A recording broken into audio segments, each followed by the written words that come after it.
ఒకప్పుడు తెలంగాణ అనే పదం వాడితే కేసులే.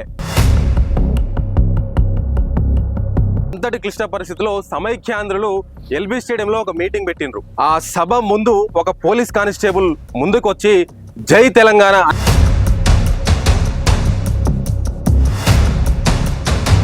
అంటే ఆ రోజు జై తెలంగాణ అనడము మీరు చేసుకున్న పాపమా లేక మీ అదృష్టమా? అయితే ఉంటాము, లేకపోతే ప్రాణం ఇదే సభలో నేను వదిలేసుకుంటా. 9.5 సంవత్సరాలు శ్రీనివాస్ గౌడ్ ఎక్కడ పోయిండు? ఎందుకు గుర్తించలేదు ప్రభుత్వం? ఒక భగత్ సింగ్ లెక్క తయారని కావచ్చు. ఆ పర్సన్ గా నేను మీడియా ముందు చెప్తాను, ఎందుకంటే కవితమ్మని చెప్పింది కదా, ఇక నేను చెప్పకపోవడం ఏమైందని సంతోష్ బాబు ఇంటర్వ్యూ అవ్వడం. కేసీఆర్ సారు వాస్తవానికి సకల జనుల వేరైన ఒక సభలో నా గురించి పొగుడుతూ చెప్తుండు. వాస్తవమే 40,000 మంది ఉన్న సభకు ఒక్కడే పోయి చేయి తెలంగాణ అన్నాడు.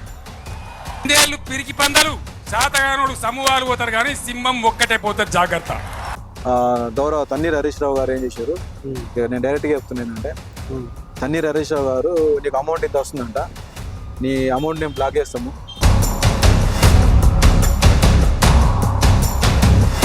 ఆ రోజు జై తెలంగాణ అన్న దాని తర్వాత దాని ముందు అన్నటువంటి అనేక మంది ఇవాళ ఎక్కడున్నారు?